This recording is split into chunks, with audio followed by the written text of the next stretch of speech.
Okay, so uh, we'll now be we'll now be starting the session. I guess you all would be having a lot of questions in mind regarding Windows 7. So first of all, I'm going to reintroduce myself. I'm Shantanu Kaushik. I'm Microsoft MVP for Windows Desktop Experience, and I'll be giving the session today. So the topic for today is Windows 7 faster and easier. I'll be discussing each and every detail I have in mind. I'll be sharing my desktop with you guys. I'll be showing you what exactly Windows 7 is all about and what we can do with Windows 7. So starting with the basic features, I'll just say what exactly are we discussing today.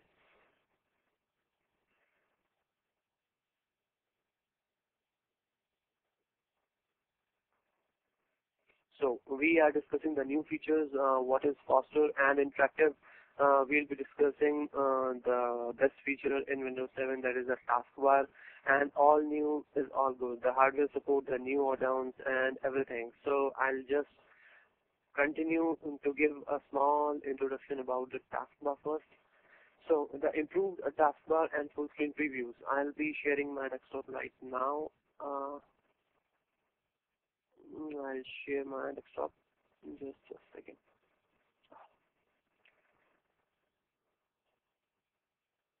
So this is Windows 7 at its best. I'll just reconfigure a bit of it so that everything is cool. So this is the taskbar you can see at the end of line. This is Windows 7 build 7000 and for testing purposes. So the new taskbar. The taskbar at the bottom of your screen is what you use to switch between the applications you have got open. In Windows 7, you can set the order in which the icons appear, and they'll stay put. They are easier to see too. Click once on the new large icons or bigger preview thumbnails, and you are ready to go. You can even see a full screen preview before switching to the window. I'll show you how. As you can see, this address is just like Windows Vista, but if you go to IE icon, or you can see what else is open here. So as soon as you go on it, you can see what is open. The libraries, the media player, the text, everything is shown like a thumbnail preview. So what exactly does Windows 7 offer you now? It offers you a jump list. Say if you are having, like I just opened a new tab, so it is now saying me that my Windows Hotmail account is open and a new tab is being opened. It applies to all and every tab which would get opened when I'm using Windows. This new taskbar arranges each and every icon, and it arranges every bit of information which is open. It shows you what exactly you are doing, either your messenger is open, who is available, who am I talking to, right at your taskbar. So we're continuing with the jump list. With Windows 7, we focus on keeping the things you use the most right in front of you. One example is the new jump list features. It's a handy way to quickly read the files you have been working with. To see the files you have used recently, just right-click on the icon on your taskbar. So right-clicking on the Word icon will show you the most recent Word documents.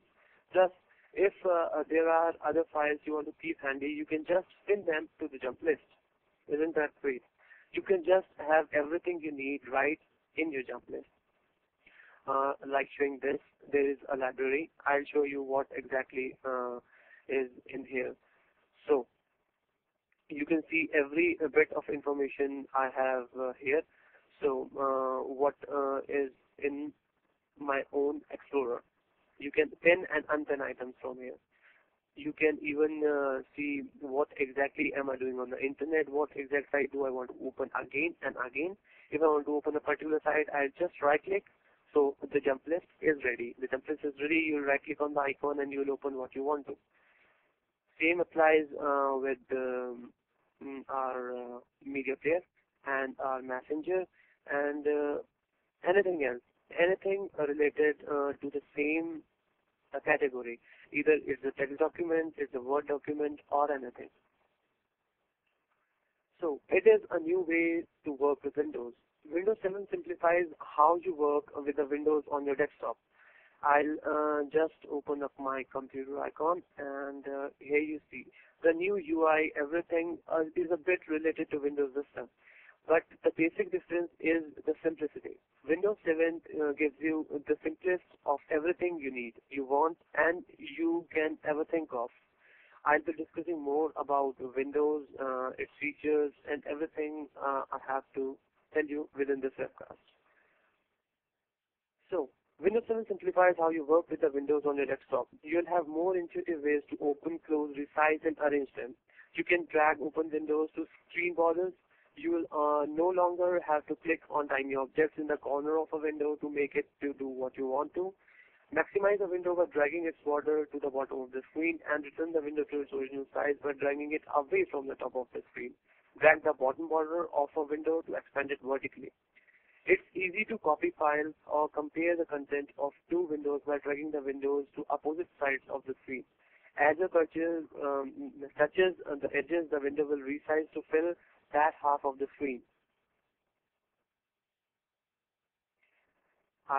If I say I'll open and I'll just resize it. So what exactly would happen? The exact same thing shows that I'll go here.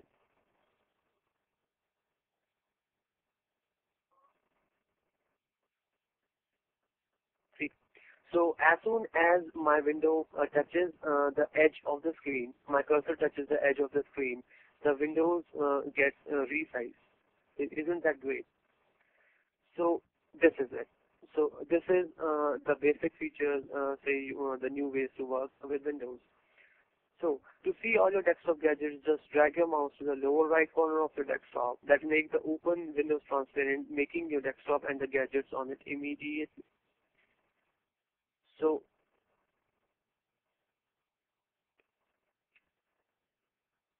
Windows 7 also includes Internet Explorer 8.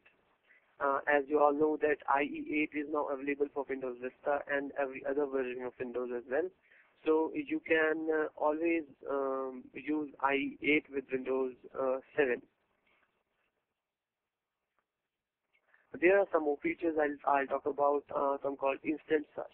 To start, as you type a search, you will you will immediately start seeing relevant suggestions from the chosen search providers, complete with images when available. I'll show you how exactly that works.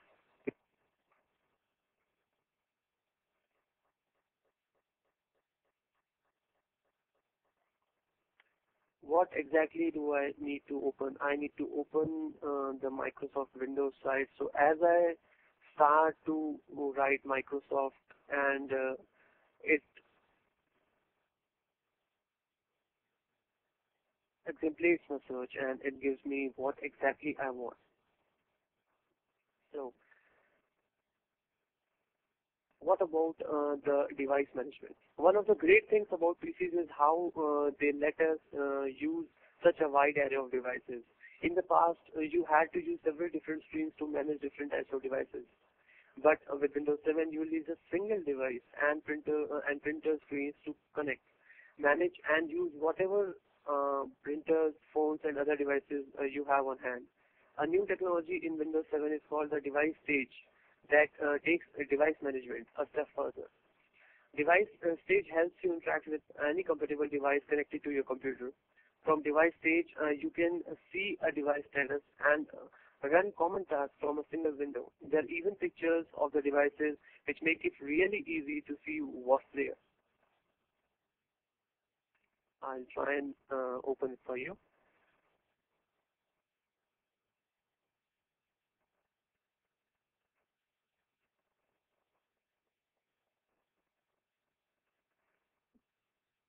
I'll just open this.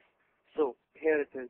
What exactly is connected to my computer is shown in a completely different way. Is there an external drive present? What my webcam is doing, my fax machine, my Lime document writer, or any kind of a printer which I am using. So this is a new feature in Windows 7. If anytime during the webcast, any of you wants to ask any question, you can use the Q&A panel at the top of your windows.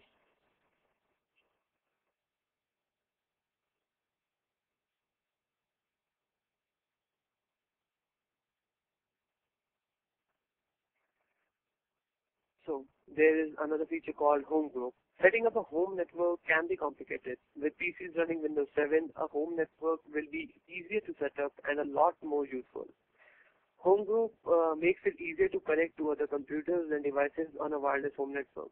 So you can share film, photos, music, and printers throughout your home. To use Home Group, you'll need to have at least two PCs running Windows 7. Once you have set up a home group, you can use the network and sharing center to choose what to share with your home group members. Information about Windows 7 is preliminary, so it can change. Please remember that.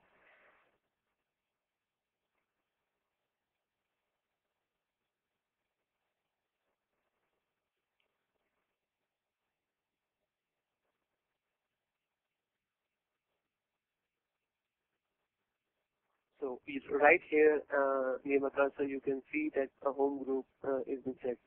So as I don't have any other Windows 7 machines connected, so it is not showing that I am having a Windows home group.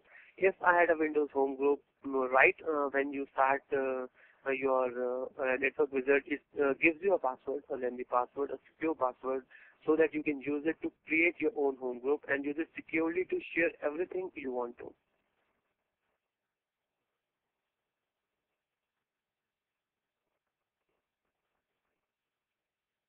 So I'll talk about user interface. Windows 7 retains the Windows Arrow user interface and visual style first introduced with Windows Vista, but many areas have seen enhancements. Arrow's performance has also been improved significantly, allowing it to run on lower specifications hardware next to Windows Vista, including with older Intel GMHs, which are not supported in Vista. Be able to display uh, Arrows 3D desktop.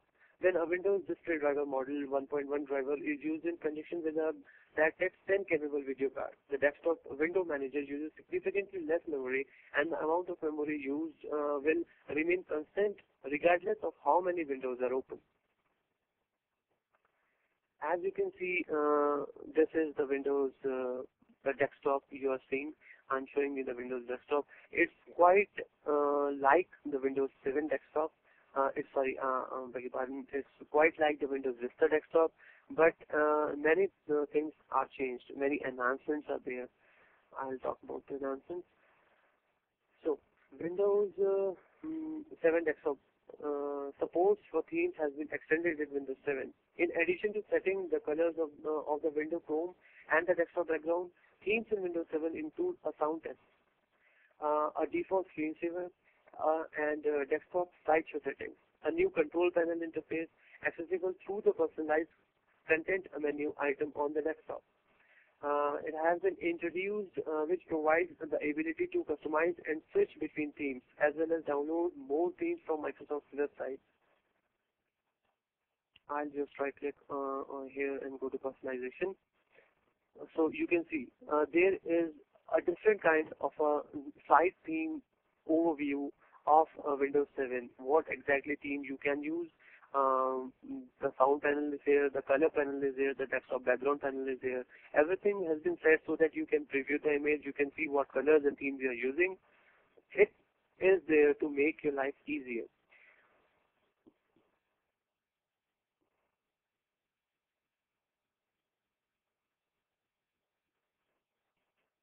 So Windows 7 recognizes the file format called .theme, which you can download from Microsoft website. It will switch the user's theme to the theme contained inside when opened. A Windows 7 theme can also specify an RSS feed from which new desktop background images can be downloaded. The default theme is titled Windows 7, which consists of a single desktop background depicting a betta fish and the same soundtrack as Windows Vista. Six new arrow themes are included: architecture, characters, landscapes, nature, scenes, and an additional country-specific theme that is determined based on the defined locale when the operating system is installed. The Windows 7 beta includes themes for the United States, United Kingdom, Germany, Canada, Japan, South Africa, and Australia. And while the theme for the user's home country is the only one displayed in the user interface, the files for all these themes are included in the operating system installation. Each of the themes included with Windows 7 consists of six desktop backgrounds, each at 1920 to 1200 resolution. None of the desktop backgrounds included with Windows Vista are present in Windows 7. The country-specific backgrounds depict both famous places in those countries, such as Stonehenge and the Sydney cyclone skyline, as well as the country scenes. A number of sound schemes are included, each associated with an included theme: afternoon, calligraphy, characters, cityscape, delta, festival, garden, heritage, landscape, quickie, raga, savannah, and sonata.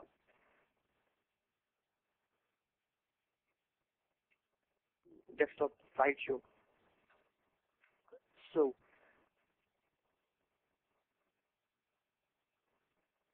I'll talk about Windows Explorer. Windows Explorer in Windows 7 presents libraries for different file types. I'll just open the Explorer.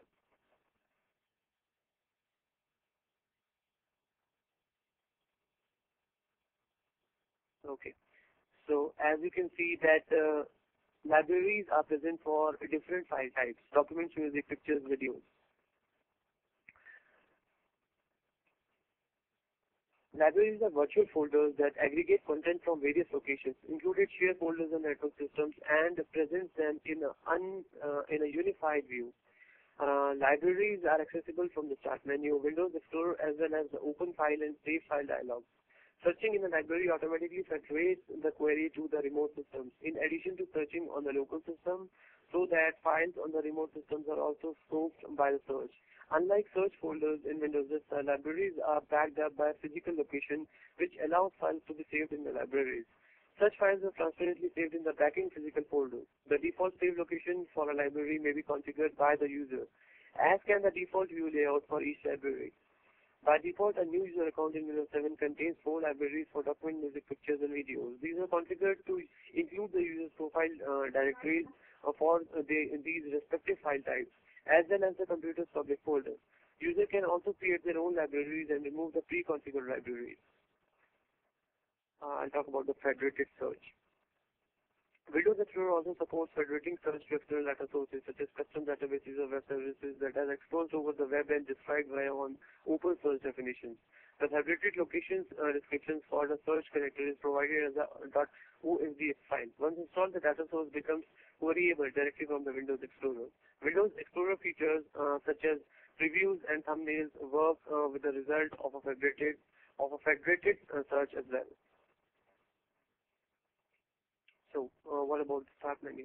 The Start op that was originally introduced in Windows Vista exists entirely inside the taskbar, unless the Use Small Icon settings is used, in which case the op extends above the taskbar as it does in Vista, and has a fade-in highlight effect when the user moves the mouse over it.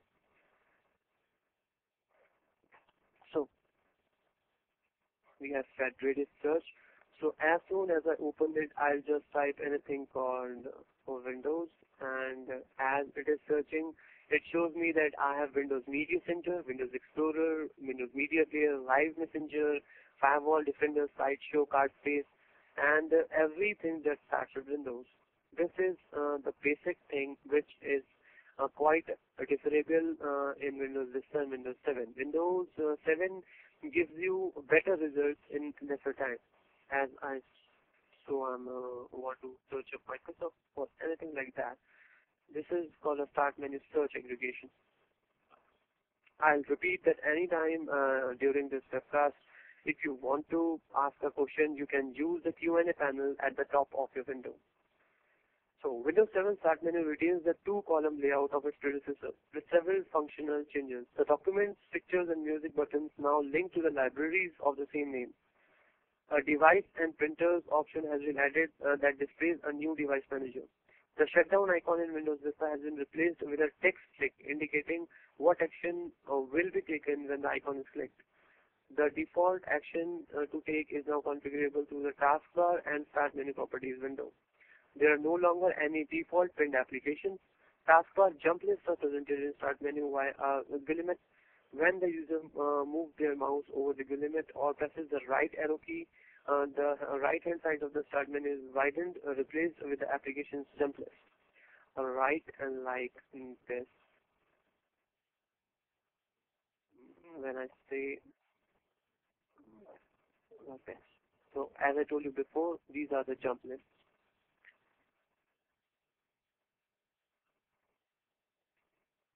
The search box first introduced in Windows Vista has been extended to support searching control panel items. For example, clicking the start menu button and typing wireless will show control panel options related to configuring and connecting to wireless networks. Like this, if I type wireless, so it will show me that I can add a wireless device, I can connect to a wireless network, manage wireless network, change Bluetooth settings, add a Bluetooth device, view device and printers, device manager, find and fix networking connection problems, how to add a new hardware, update device drivers, view hardware and devices, Bluetooth, file transfer wizard, everything that is related to a wireless. It shows you a artificial intelligence kind of a thing. You are using a wireless keyword and it is showing you everything related to it, even the Bluetooth. So, more talking about the taskbar is the most significant revision. So,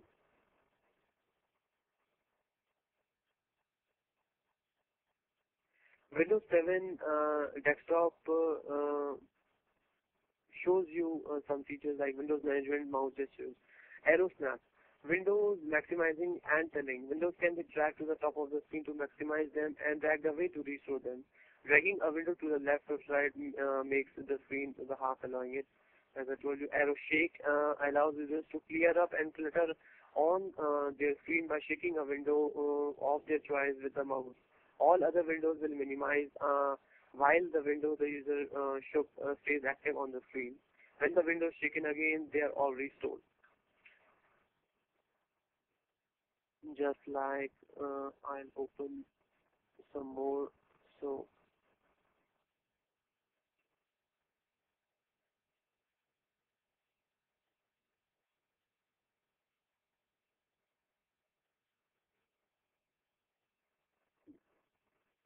I'll come to the keyboard shortcuts. A variety of new keyboard shortcuts have been introduced. Windows plus P shows an external display option selector that gives the user the choice of showing the desktop on only the computer screen, only the external display, or both at the same time mirroring, or on the both displays with independent desktop extending displays. Win plus space operates as a keyboard shortcut for arrow P. Windows plus space, if I go right now, I'm in live meeting mode, so it won't work because I'm in a space scheme. So win up and win down are new shortcuts for maximizing and restore minimizing. Windows left and Windows right snap the current window to the left or the right or current display successively. If I try,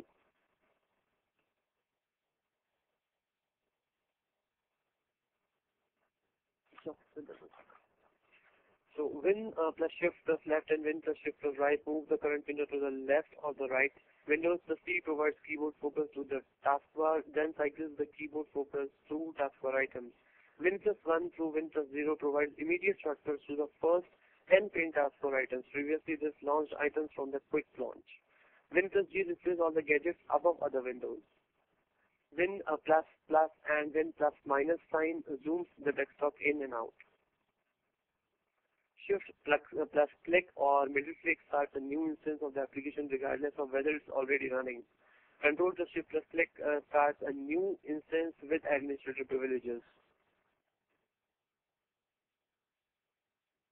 So we'll come to the font management. The user interface for font management has been overhauled. As with Windows Vista, the collection of installed fonts is shown in the Windows Explorer window, but fonts from the same font family appears stacks instead of as individual icons. A user can then double-click on the font stack and see the individual fonts. A preview of the fonts is displayed at the part of the icon as well. New options for hiding installed fonts are included. A hidden font remains installed, but it is not enumerated when an application asks for a list of available fonts. Windows Vista had received considerable criticism for including the same add font dialog that is existing as far as like Windows NT 3.1. The new device and printers control panel. Devices and printers in the new control panel interface that is directly accessible from the start menu, unlike the device manager. As I told you that I would surely tell you guys about it. So here I am. The icons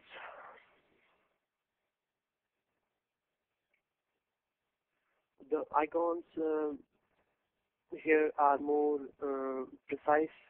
You can just click on a particular thing and you can see what it's been fit for.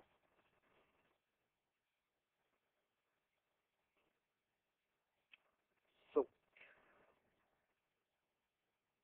for example, an external monitor connected to the system will be displayed as a device, but an internal monitor on a laptop will not. Device-specific features are available through the context menu for each device. An external monitor's context menu, for example, provides a link to the display settings control panel. A new control panel applet also replaces the printer's window in a prior version of Windows. Common printer operations such as setting the default printer, installing or removing printers, and configuring properties such as paper size are done through this control panel. Device stage. A device stage window showing available options for a particular thing. Device stages provide a centralized location for externally connected multifunction devices to present its functionality to the user. When a device such as a portable music player is connected, to the system, the device appears as an icon on the taskbar as well as in Windows Explorer. Windows 7 ships with high-resolution images of a number of popular devices and is capable of connecting to the internet to download images of devices it doesn't recognize. Opening the icon presents a window that displays actions relevant to that device. Screenshots of the technology presented by Microsoft suggest that a mobile phone could offer options for two-way synchronization, configuring ringtones, copying pictures and videos, managing the device in Windows Media Player, and using Windows Explorer to navigate through the device. Other devices' status information such as a free memory and battery life can also be shown. The actual per-device functionality is defined by XML files that are downloaded when the device is first connected to the computer or are provided by the manufacturer on the installation desk. I'll just try to connect my own PDA so that I can give you a preview if I'm able to connect. I'll just look at it. If I am able to connect, I will.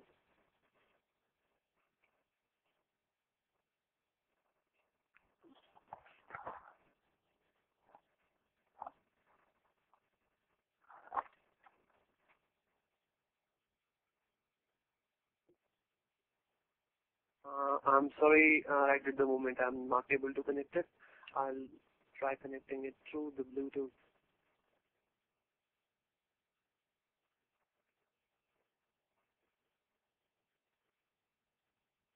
Like you can see, as I turned on the Bluetooth, it showed here a Acer module.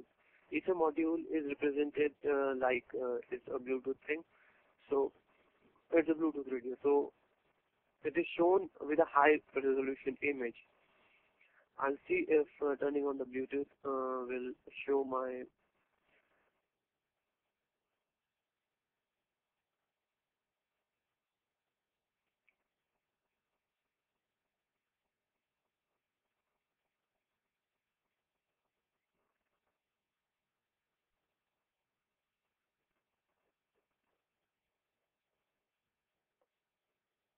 So it shows the phone.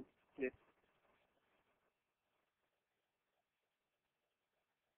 There are no additional drivers installed for my Bluetooth, except I have only installed the Microsoft shipped drivers for Windows 7.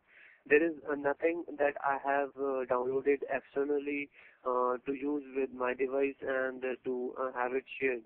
But I'm just using the shipped drivers which Microsoft has offered me. I'll repeat again, if any time during this conversation you want to ask a question, please feel free to tab me with the Q&A panel at the top of your windows.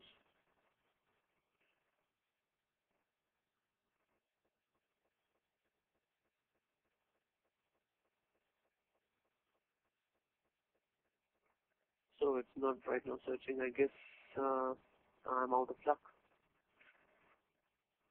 So what are the methods of input? Hansen McKay, who would work on a WPCD with Microsoft, reported on December 11, 2007 that Windows 7 will have a new touch feature, an overview of the multi-touch capabilities, including the virtual piano program, a mapping and direction program, and a touch-aware version of Paint. Was demonstrated at the All Things Digital Conference on May 27, 2008. A video demonstrating a multi-touch capabilities was later made.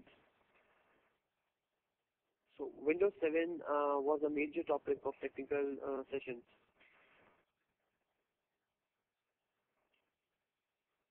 Windows 7 incorporates support for the virtual hard disk VHD file format. The VHD files can be mounted as drives created and booted from in the same way as a WIM file. Furthermore, an installed version of Windows 7 can be booted and run from a VHD drive, thereby providing a new way to multi-boot Windows. The default disk partitioning structure is to create two partitions, the first for booting, BitLocker and running the Windows recovery environment, and second to install the operating system. Windows 7 has also seen improvements to the safely remove hardware menu. These included the ability to eject just one camera card at the same time from a single hub and retain the ports for future use without reboot.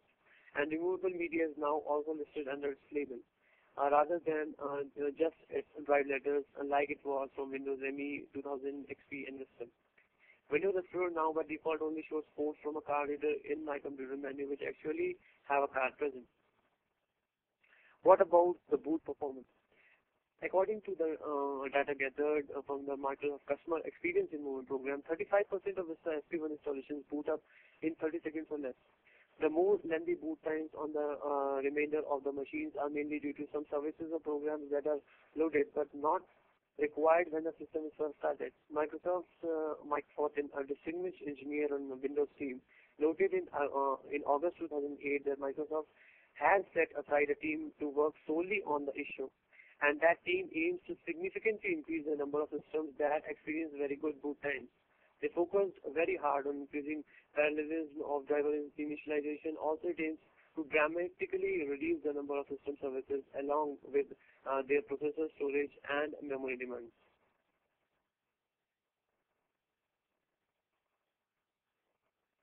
So, I'll show you a bit about.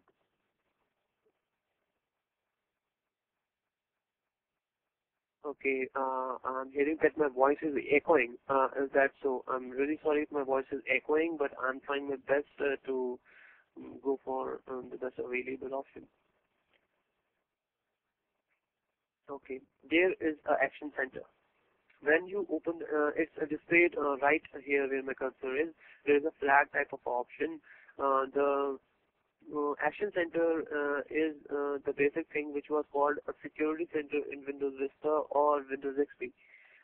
But here Microsoft has included each and everything which should get your attention. Like a Windows Defender needs to scan your computer. It says to me that it needs to scan my computer. Well, my Windows firewall is turned off, so it wants me to turn it on. I can maintain my system from here. I can check for solutions. I can set the backups. I can check for updates. I can take the troubleshooting and system maintenance part. I can do the recovery. I can view the performance information. I can do whatever I feel like from the Action Center itself because it is made to give us a faster and more reliable experience with Windows 7. As I told you before, Windows 7 is still in a preliminary stage and the information will change, the features will change. So I'm here giving you a basic idea of what exactly will you get with Windows 7. I will now take up some questions if you would like, and then I'll conclude this webcast for today. So please tell me that what exactly do we need to discuss here. If you have any questions, I'm here to answer them. I'll wait 10-15 minutes more for your questions. If you have any queries, please feel free to ask me. You can use the Q&A panel at the top of your windows.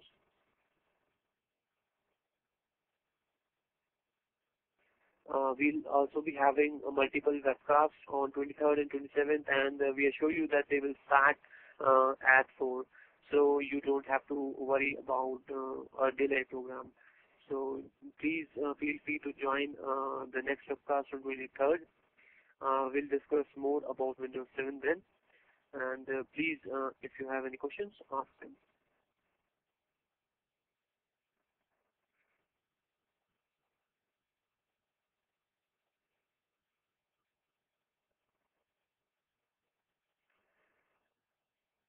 Okay, I have a question here. Is there any options to disable the thumbnail view in the taskbar? You want to disable the thumbnail view, you click OK.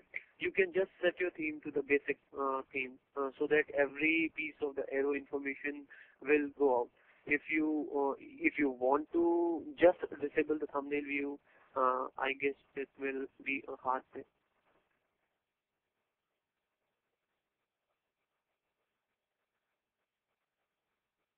I'll just answer your question here. You can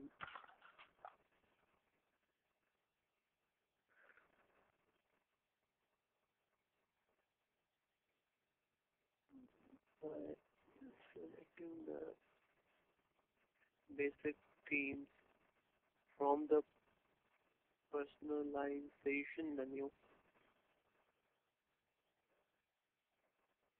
Personalization menu.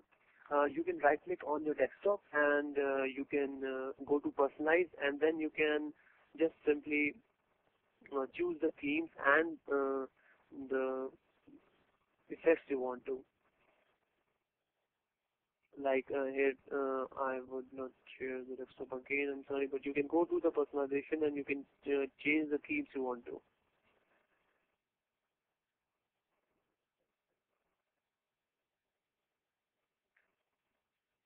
You can click on the theme icon and you can just go to the advanced appearance settings and you can select whatever you like from there.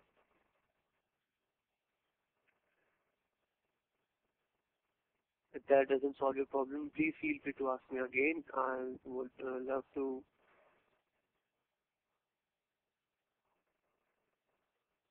answer you.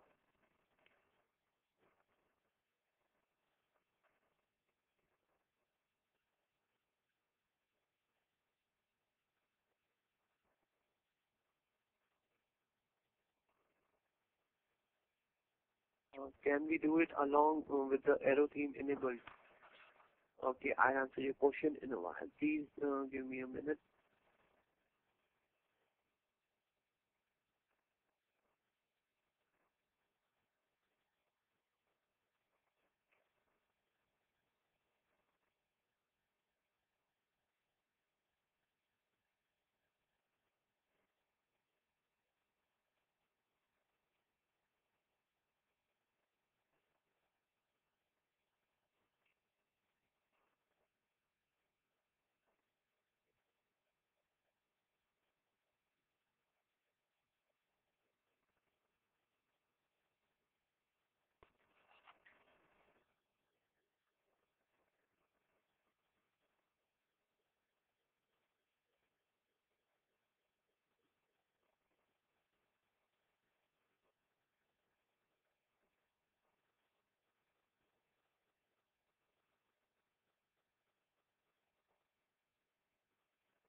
I am afraid that there is no other option to disable the thumbnail view.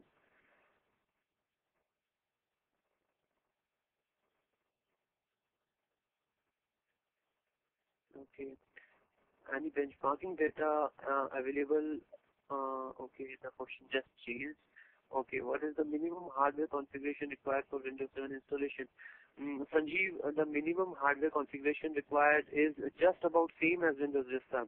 It's just that some complications have been answered, like I told you that the GMA 950 chipset was not supported in Windows Vista, but now it is supported for the Aero interface in Windows 7. So yes, some configuration has been changed.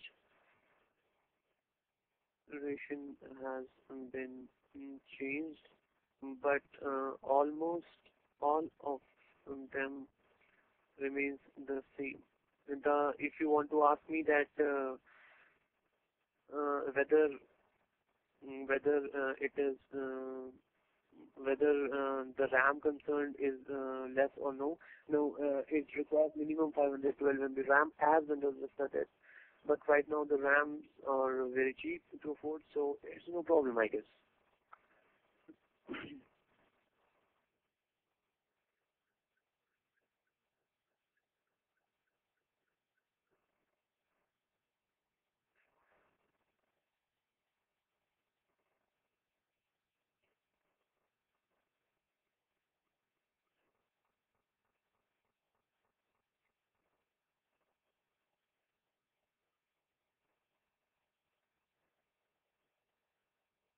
Okay.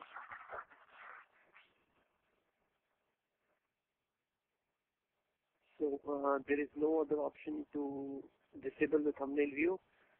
I'm really very sorry for that. You can, as this is a beta version right now going on, so you cannot simply say that you can right now, but no, you will be able to after some time, maybe in the final version.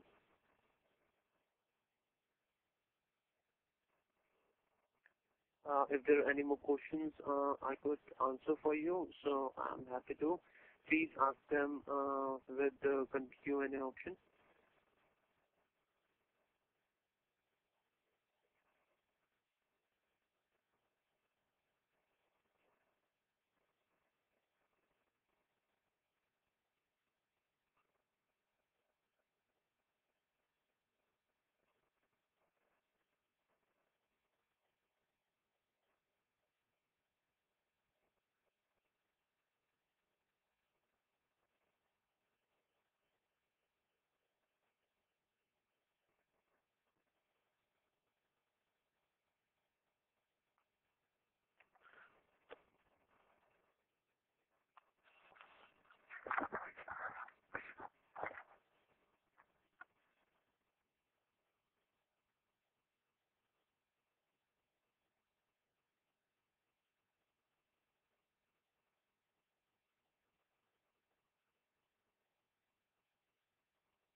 So there are no more questions.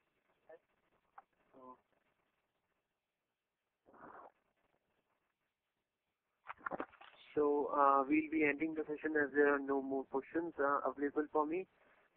Uh, Thank you all for joining the webcast session today, and we'll be happy to have you again on 23rd.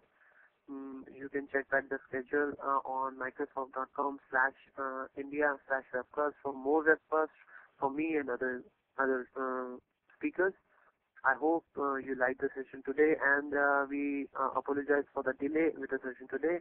We'll be having the perfect session on 23rd. Thank you all for joining. This is Shantanu Kaushik saying goodbye. Thank you.